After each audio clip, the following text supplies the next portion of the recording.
Guys, welcome to the neighborhood. This is the Pixel Street Podcast, episode 187. Joel is out for the day, so I called in a good buddy. We got Adam from Respawn Aimfire. What's up, Adam?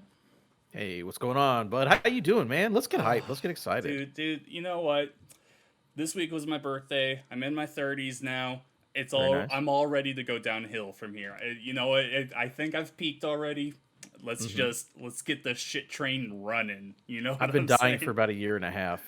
Because once I hit 30, I'm like, well, yeah, I'm just going to the grave. It Yep, happens. yep. It's just I'm on that track. It's not stopping now. Let's just keep it going. So yeah, today we're gonna talk about the Square Enix selling off some of their most popular IPs for next to nothing. I'm gonna talk about Nintendo not being real Nintendo. I'm gonna be honest. I'm not liking the things coming out of their stuff, and we'll talk about some other site stuff as well. But let's get started on the Square Enix deal. So, I believe it was this last Sunday, maybe it was Monday. Embracer Group, these are the guys that they were THQ Nordic. They own Deep Silver, Volition, a lot of those like mid-tier companies, mid-tier games that you know about. Your Kingdoms of Amalur, Destroy All Humans, games that a lot of people like, but they're not necessarily massive blockbuster hits when they come out. They acquired Crystal Dynamics, Eidos Montreal, Square Enix Montreal, the development teams for those, as well as the Tomb Raider, Deus Ex, Thief, and Legacy of Kain IPs for $300 million. Let's just start off right there with that number, Adam. What a steal, just from a market value for the Embracer Group, getting all of that for $300 million. So put this in perspective, Sony paid, what, was it $5 billion just for Bungie? I believe. I was just reading. It was like 3.6 just Three. for Bungie Okay, yeah, alone. that sounds right. Yeah, just for Bungie alone, and all that came with was Destiny, and they're not even having their games exclusively on their platform. $300 million for those proven giant companies and those proven historic game franchises. In the case of Tomb Raider, what a massive deal for them, right? It kind of reeks to me of somebody's desperate, and I don't think it's Embracer. I think it's Yeah, the people selling are like, we got to get cash as quickly as possible. Well, yeah, good for Embracer. Again, all that stuff is a steal. Like you'll make that money back. yeah, Basically, I mean, it is such a small amount of money for when literally everybody else is like, it's always a B. There's always a B in front of it at every time, and this time it's not even half a billion. yeah.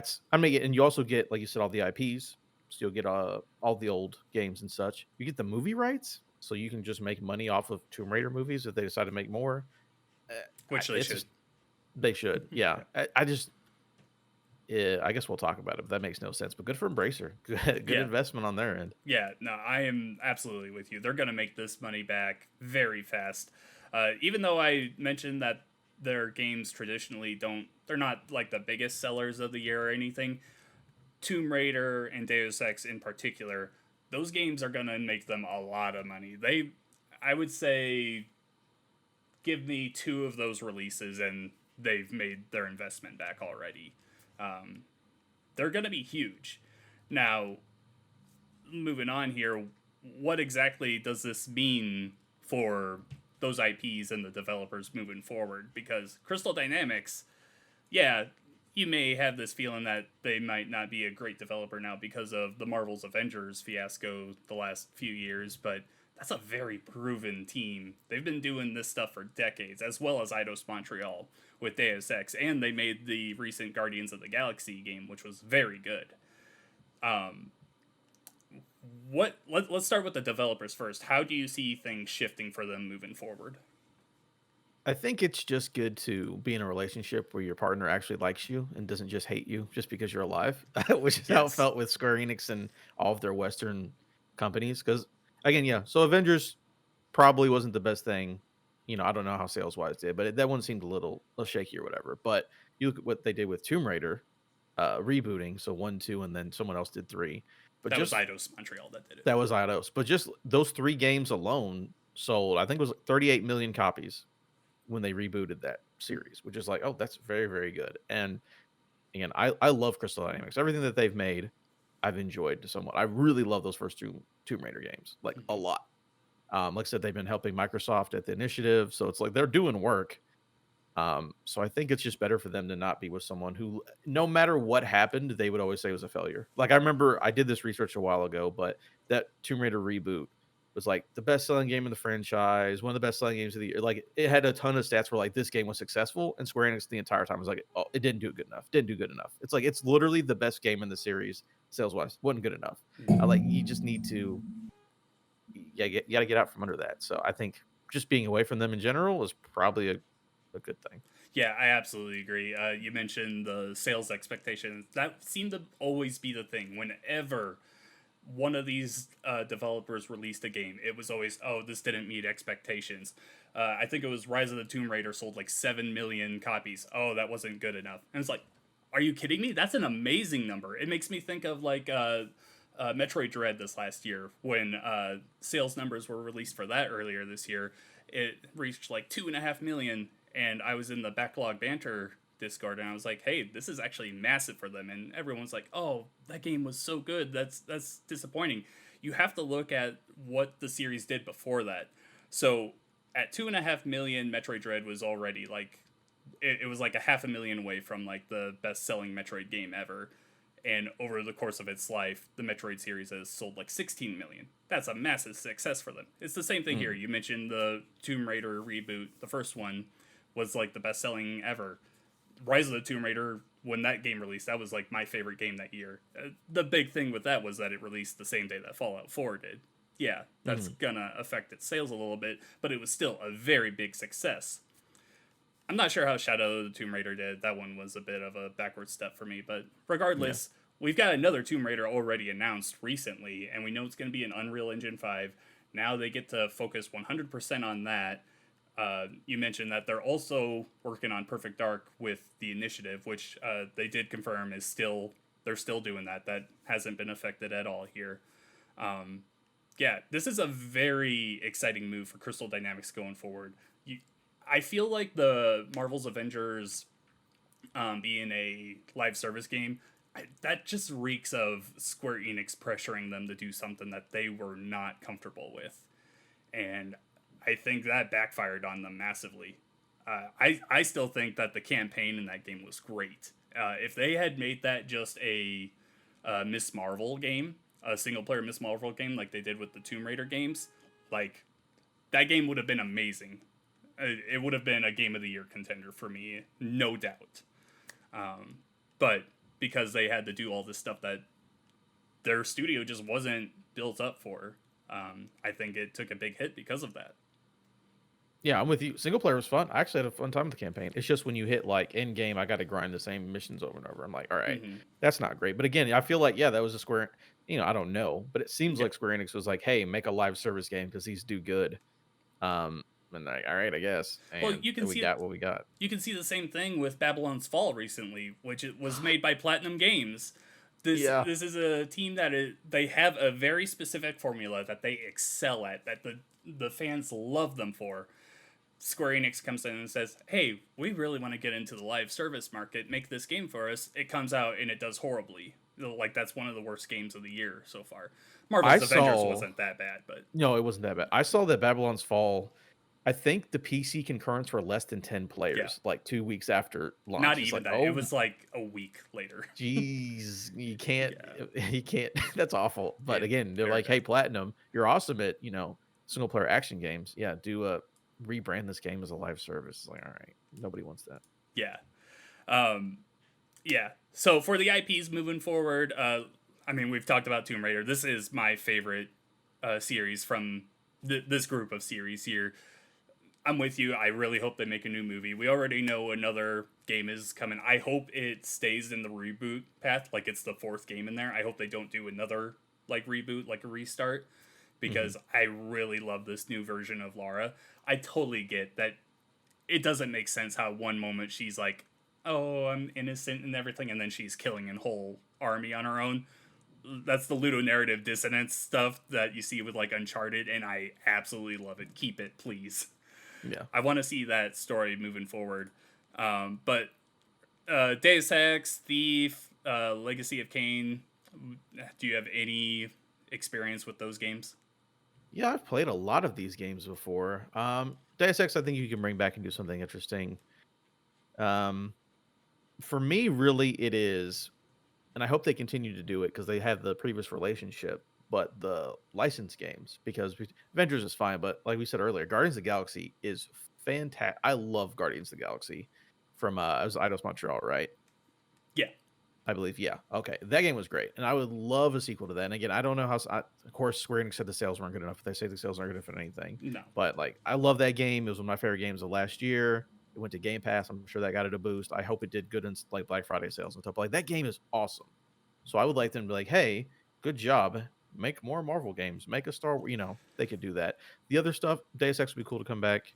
Um, I like stealth games, but I'd rather see Splinter Cell over Thief. That's just me personally. So Hmm. there are other good studios here, but I've enjoyed what they've made so far. So can we get more of that? And I won't be mad about it. Right? Yeah. So I've never played any of the Thief games. When it comes to stealth games, Hitman is really the only one I get into. I've also never played Legacy of Kain, although I know that series has been dormant for a while. Like that hasn't had anything since like PS2 days, right? Yeah, it's been a very long time. Yeah. Yeah. Uh, which really, I that kind of feels like a throw in for me. But the one thing we also need to keep in mind with this company, Embracer Group, they really like bringing back those classic games. These are the same guys that brought back SpongeBob, Battle for Bikini Bottom, Kingdoms of Amalur.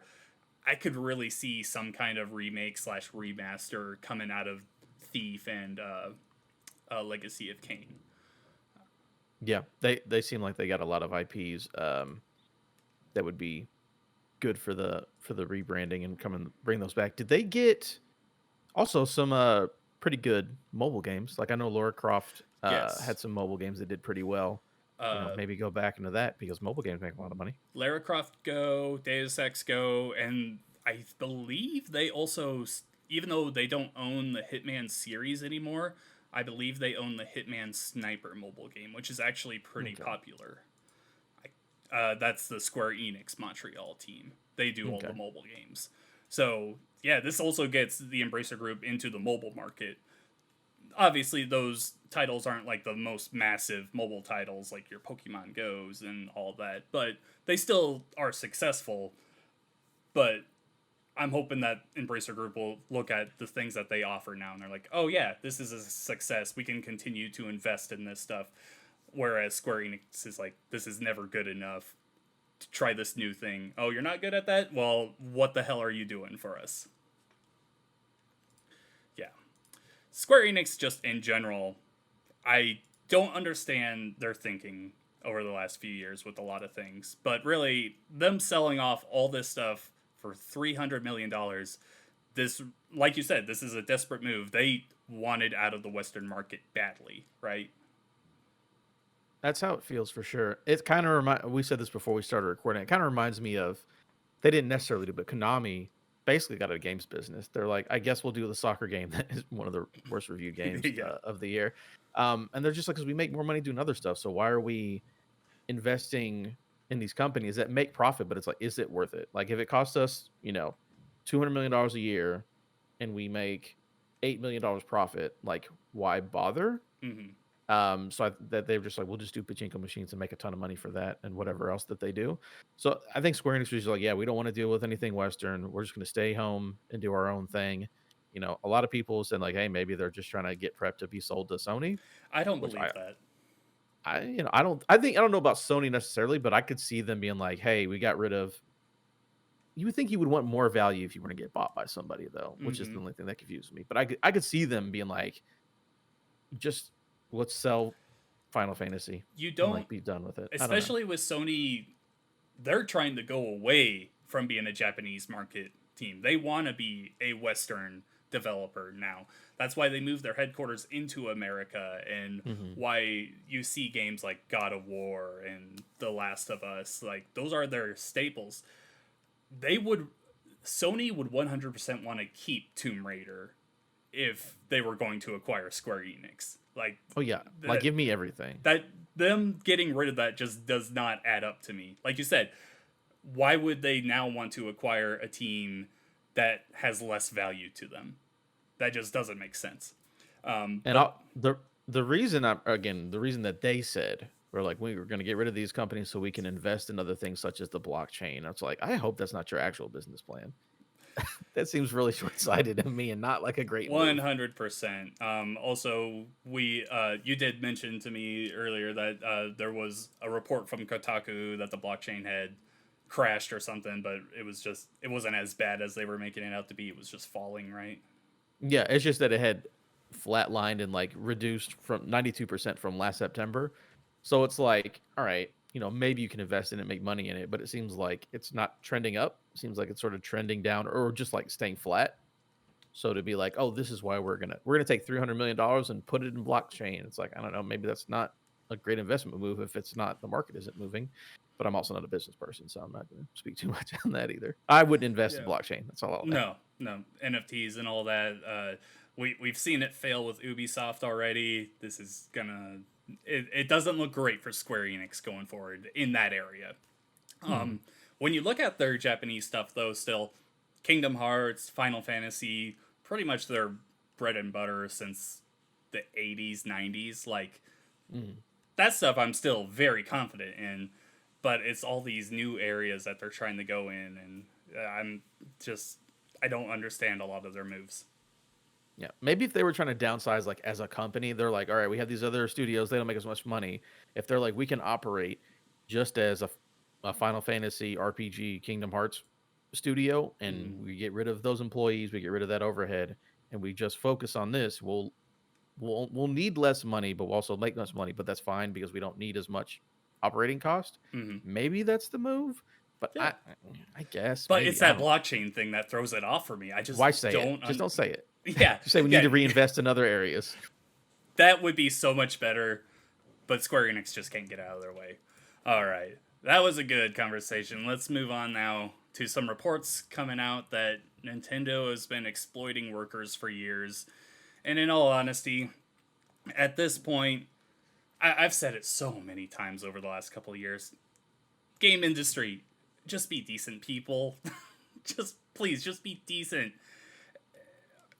With Nintendo is my favorite company and everything. I grew up with them and everything, but there's a lot of reports of exploiting contractors in particular, making them feel like second class citizens. They have a different office from the full time employees where they have to use computers running Windows XP still. Um, Recently, they were still reporting bugs through VHS tapes.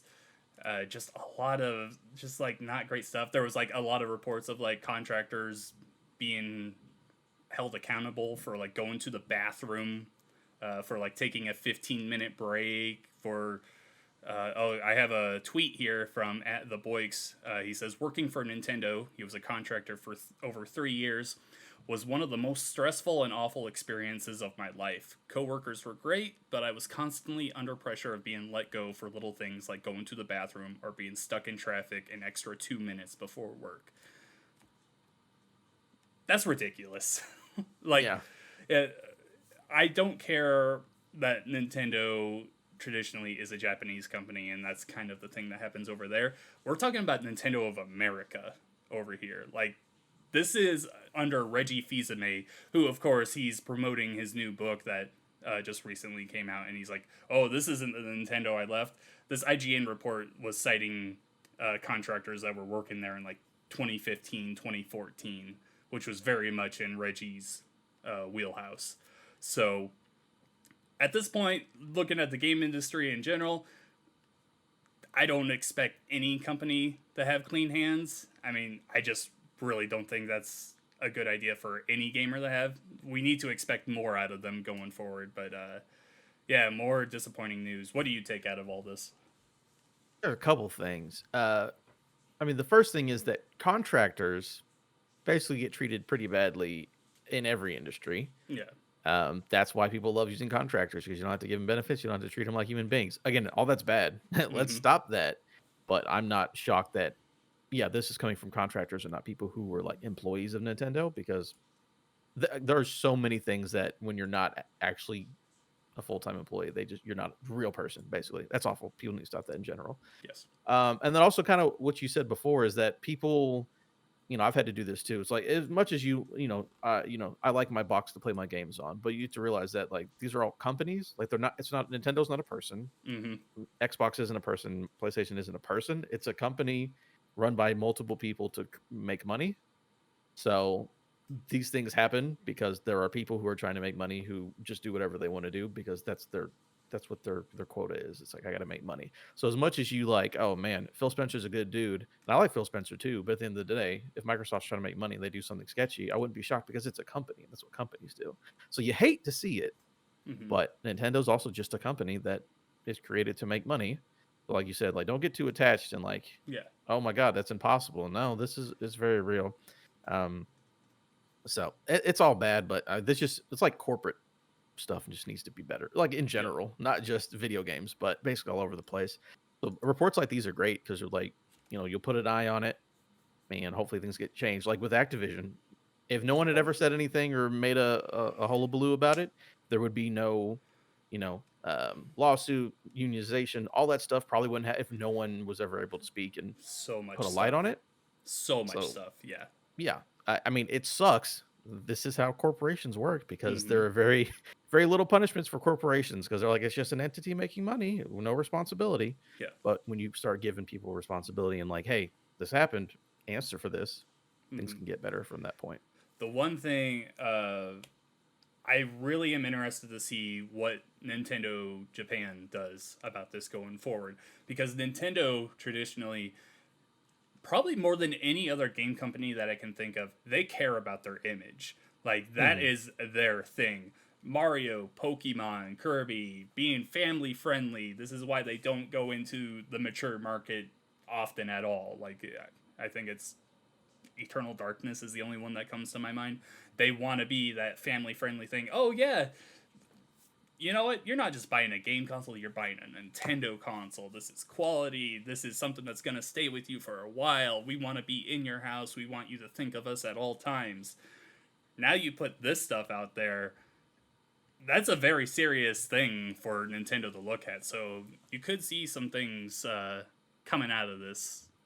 I don't know if you see something like Doug Bowser being kicked out or anything like that. No, I mean, But yeah, I would hope to see some kind of report within the next year of improvements, hopefully. I hope there it's. should be Go ahead. like middle management. Like, hey, this person who was directly in charge of the contractors and was bad to them is gone. I mean, Mm-hmm. that doesn't feel like enough, but like that's a start. You got to go start somewhere. Or just a fucking simple thing like, hey, just be like right out with it. Yeah, the working conditions weren't great. We're putting money into their office now. They have updated equipment. They're not working with VHS tapes anymore. Just fucking simple things like that. Just invest in your business. Like, just something as simple as that works. Of course, also, like you said, the middle management, like, don't be a dick for. Don't get on someone just for going to the bathroom. Like, that's insane. Yeah. But, yeah. Yeah, I think that's about all I've got out of that stuff. Kind of light on the main topics, but that Square Enix thing was pretty big. So let's get into some quick news here. You can now play Fortnite through Xcloud without a Game Pass Ultimate subscription, which is massive for Xbox and iPhone users because Fortnite was not on the. I don't think it was back on the store yet, was it? I don't have an iPhone. Yeah, I don't know if they're. I know that huge lawsuit and Epic and Apple going back and forth. So if this is like a little workaround, again, I also don't have an Apple device, but if this is like the workaround, like hey, you can play Fortnite on your iPhone again. Yeah, that's massive for XCloud. Do you play much XCloud stuff at all? I have messed with it a good amount, especially when people are like, "Hey, let's play a game," and I'm like, I get on my PC, I'm like, well, I don't have it installed, but I can choose to XCloud. Like I played hours of Sea of Thieves just over XCloud, and it was great. I didn't have any problem with it. It was wonderful. I think this is good, especially because it's free. And people are like, "Hey, what's this XCloud thing I'm playing Fortnite with? It's pretty good." So I feel like it's Oh, a yeah. way to If I subscribe use. to this, I get access to all of these games. Like, yeah, that's massive. I think it makes people a believer of the service, and also maybe just helps like stress test the service out, keep continue to make that better. So I think it's kind of a win-win all around. Mhm. And yeah, anytime I've used it, I've had a good time. So I don't use it a ton. I'm not like, Yeah. driving around with my phone playing a game, but anytime I have used it, it's been pretty solid. So Yeah, same. When I'm covering games that I don't have installed for guides and stuff, I'll just boot it up on my Series X. I also played Gears 5 completely through my phone, and it worked brilliantly. Like, that's the kind of stuff this stuff excels in. The multiplayer games, not so much, at least on your phone. But those single player games, you just uh, hook up the controller and everything, and I I was playing on my couch while watching the Cardinals play. Like, that's awesome. Yeah, no, that's the perfect kind of stuff for this. Summer Game Fest has been announced for June 9th. It will be shown in IMAX theaters, only select ones. So if you're interested in spending money to go to an IMAX theater to watch this, go ahead. You were showing some interest in this earlier, right? I was really more interested if I had IMAX theater around me, which apparently I do. Um, but I like the idea. I don't know if I would do it, but I've always liked the idea of going to a theater to watch a gaming show or whatever it is. As I've never done, I know they've done it multiple times. Different companies. I've just Yeah. never had a chance, so that seems cool. And then, you know, Summer Game Fest should be cool. Jeff Keighley will keep tweeting pictures of the eye emojis. We'll have a good Yeah, time. yeah, he's gonna throw out some shade at E3 and stuff like that. Yeah, the movie theater thing is interesting to me because you're seeing more of this stuff where it's not just big blockbusters that you go to the theaters for. It's these events and stuff, which is an interesting idea. I've never thought about doing it myself because I don't have anyone that I would actually go to this with. So I would just stay home and stream it for free. But if I had like a group of friends and we could like go to an IMAX theater and watch all these announcements and get hyped and cheer with another crowd of people, that'd be awesome. That would be really cool. Um, I think of like Critical Role at the beginning of their most recent campaign. They did something like this, and that They was did do something. something in theaters. That's right. Yeah. Yeah, yeah, yeah. So uh, I think this is cool. Jeff Keighley was talking about how this is the future of Game Fest and the future of gaming. I'm like, it's not. You're just showing it in a theater. It's not that big a deal. It's cool, but it's not gigantic. Um, Similar news, the Xbox Game Showcase is happening on June 12th, expected to be about an hour and a half. Me and Joel will do a prediction the week before, and we'll probably do we'll probably stream alongside it and react to it. I'm still holding out hope for Fable, even though I'm not 100% sure that we're going to see it, but I want to see Fable so bad. Season 2 for Halo Infinite released this week. Overall, it's okay. It's not terrible. There's a new mode called Last Spartan Standing, which is kind of a combination between a mini battle royale and gun game. So you have 5 lives, and it's a free for all game with 12 people. As you get kills and get experience from assists and stuff, you can upgrade your loadout and get better weapons. It's pretty fun. If you're still into Halo Infinite, I'd recommend giving it a try. At some point here this season, Clippy is going to be available for people from Microsoft Office back in the day. What was this quote? It's like, looks like you're trying to write a report. Need some help? So yeah, Looks like you're trying to take over the world. Need some help? Yeah. So yeah, they got a armor emblem, weapon emblem, a weapon charm, and Is he the AI thing? Can you pop him up as the AI? That'd be that great. would be a great idea. I don't think he is, but I didn't check. That would be an amazing addition. Yeah. Prince of Persia: The Sands of Time remake has switched development teams, and I put this in our Discord earlier this week, and I was like, I honestly completely forgot this game was a thing. I'm just shocked. Okay. So it seems like the teams that were working on it were a little bit over their heads. Mm-hmm. It's fine. It is whatever. I just wonder how much time and money before it's like, this isn't worth it. Let's just, quietly cancel it. Because, I mean, At this those games point, are fun, but like, really, it's taking so long. Like, what? Well, with the time investment and the money investment, I don't think you would cancel it. I think I guess you'd have to put something out. You would just say, okay, no more delays. We're just putting it out as it is. But that's when you get into the territory of this game isn't finished. How many bugs are in it and everything. I know a big thing with everyone when this game was announced was the way it looked. The graphical style was just not up to par for some people.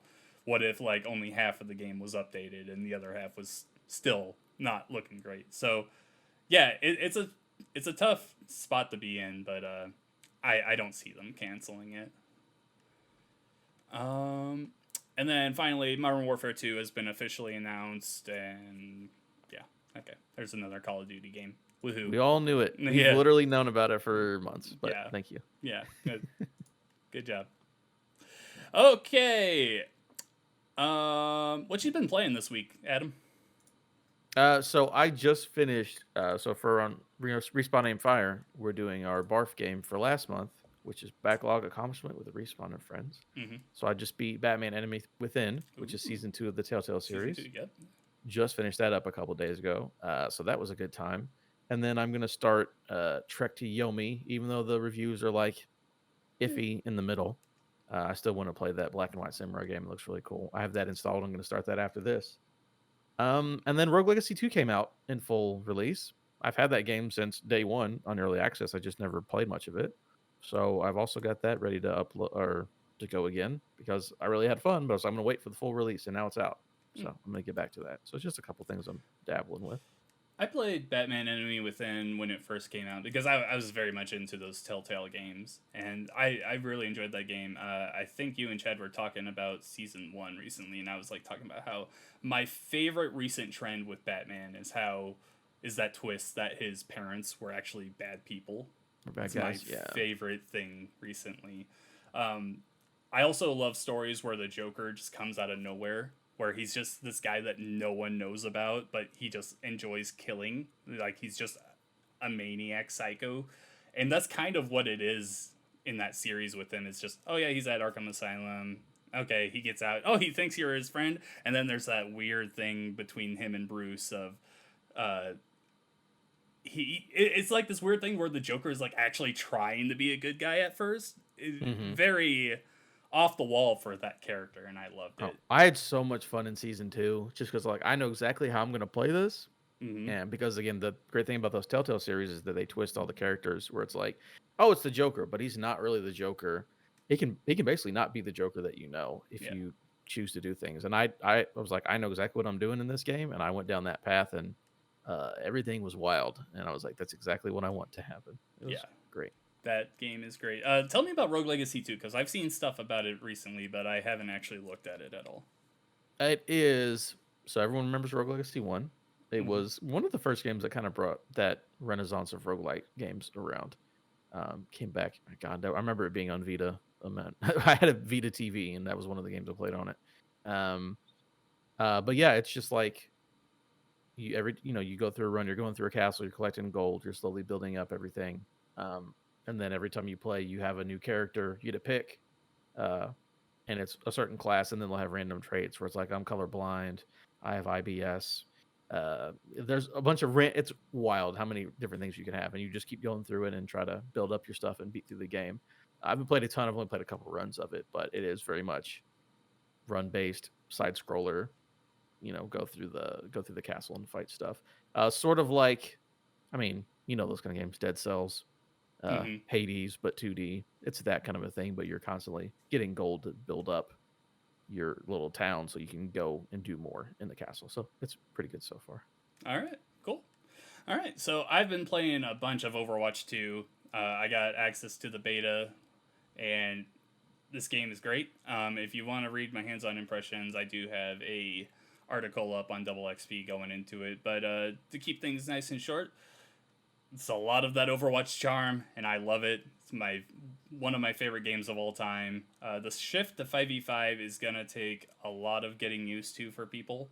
Having one less tank on the field is a massive change because now those guys, they're not so much focused on protecting their teammates. They're more focused on jumping into fights and taking all the heat off of their teammates. So it's a very different role for them.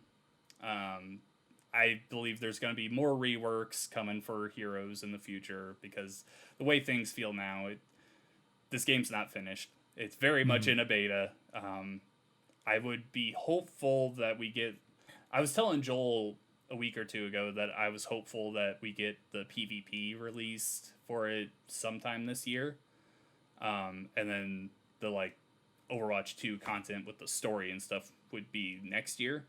So I'm hopeful that happens, but I'm not sure at the moment. Are you an Overwatch fan at all? No, I was never really into Overwatch. I've watched it. It's fun to watch. I think it's Mm-hmm. good. I just never really got into play it myself. But I'm with you. I hope. So I know the whole thing of two is that yeah, we're putting a single player campaign, but like people just care about the multiplayer. So Mm-hmm. like, do your betas. I'd say get that as quick as possible because I was about to ask you like, when do you think it's going to come out? Because the beta seems like they've reworked a lot of like it feels like Yes. they've done a lot of work.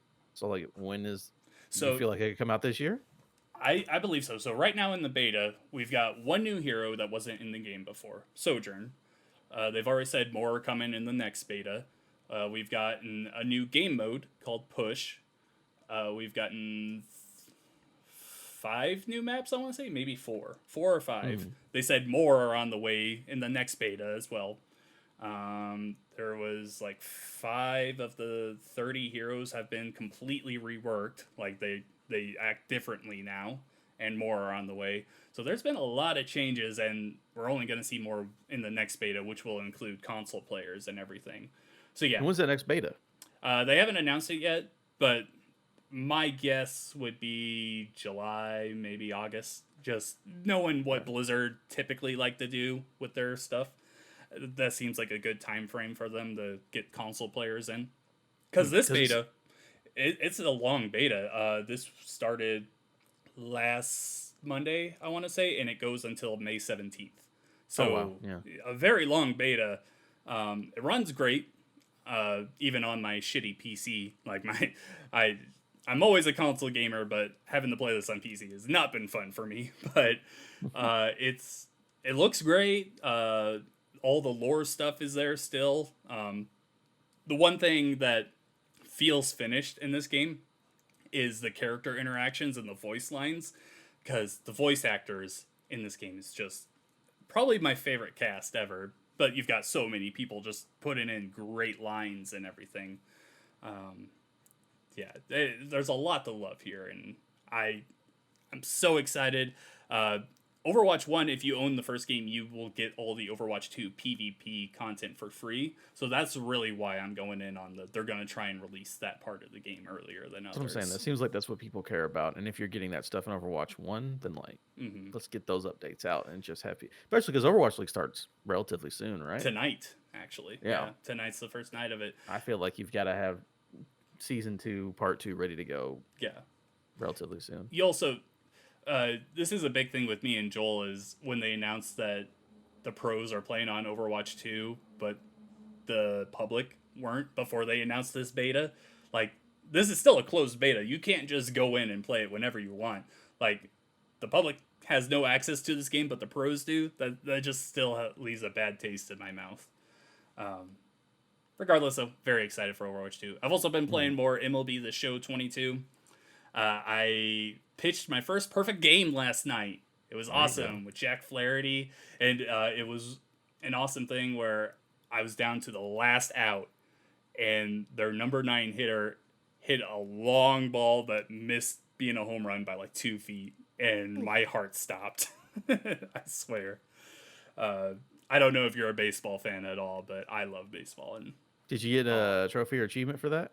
no, they don't have an achievement for it, which is very Really? disappointing. They should. You feel like they They should. they MLB 2K did back in the day, because I got one of those, but this is my first one in the show, and regardless, I'm excited. I took a clip of it and everything. I'm very happy with that.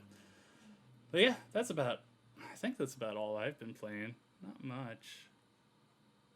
Yeah, I'm very excited to try a trick to Yomi as well. It's something that I it just looks so cool being like a black and white samurai game. Yeah, I just love Devolver so much. Even if Mhm. everything they do isn't perfect, I'm just like I'm willing to try it. Basically everything that you guys put out. So For I'm sure. here for it. All right, Adam, I got a game for you to play. This is a game that I came up with recently for Joel. I call it Steam or Vapor. So what I do is I go on this little marketplace you may have heard of. It's called Steam. There's a Oh, lot of yes. PC games on it. And I look up a bunch of video game releases on there. And I've got a list of games here. I want you to tell me if the game I list off, if this is a real game, Steam, or if it's fake, Vapor. Pretty easy, right? Mm-hmm. Okay, so number 1 here. Find and kill the evil king. Find and Kill the Evil King. I will say that is a game on Steam. Yes, that is Steam. Unlock the feelings. That feels like a visual novel, but I'm just going to say Vaporware just because I don't want to just say they're all Steam. That is a Steam game. That is Yeah. real. Is it a visual novel? I don't know if you looked that up. I but it did feels like not. it is. I usually do, but I was very much rushing when I made this list. Yeah. Where's my pizza? That's Vaporware. That is Vapor, yes. Yeah. Underdog Detective. That's a good one.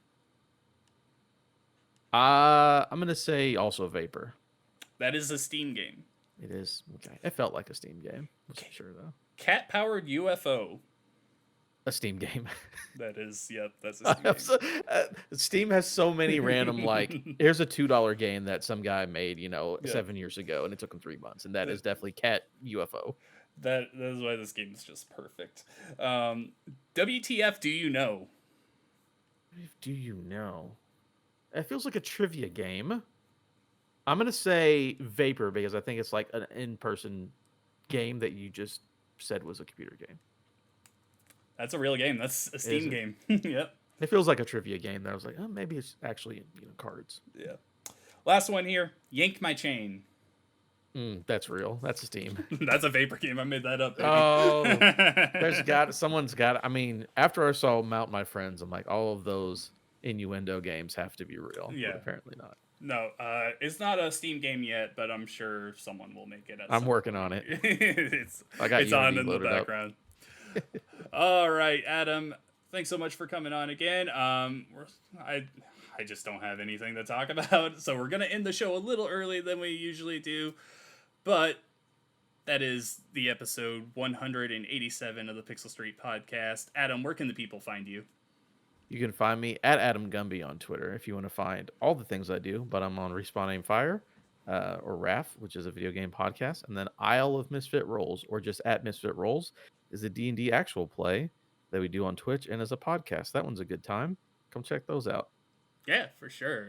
I love listening to their campaign. They're on second campaign. How far are you guys in? 8 episodes? I think we just I think we just played session 7 or 8, something like that, of season 2. So yeah, we're making our way through that one. Some good stuff. If you need to know, can you give a little background on that? Like what's like the setup for them if anyone's interested? Oh yeah, so I've Misfit Rolls is all of the players are monsters or criminals or both. And it's basically you can't make the joke anymore. It's basically Suicide Squad if it was good. But that was only when the old movie was out. But now James Gunn has made that joke not work. But it basically, it's a Suicide Squad fantasy game where everyone we're criminals or we're accused of things. And it's like, oh, now go save the world and they'll do bad things once in a while because, we are who you are. You can't change who you are. Yeah, for sure. Check that out. I am John Hansen. You can find me on Twitter at RevXShadows. You can also find my writing on doublexp.com, formerly GamePer.com. What have I been working on? Just a lot of random stuff, really. I did get access to an alpha that hopefully I'll be able to talk about here pretty soon.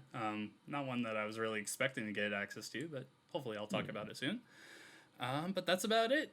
Be sure to follow us on Twitter at Pixel Street. Subscribe to us on YouTube, Pixel Street Videos. We are 11 subscribers away from 300, so if you could bump us up to there, that'd be really cool, guys. Real close. But yeah, thanks so much for watching and listening. We will catch you on the next one. Bye!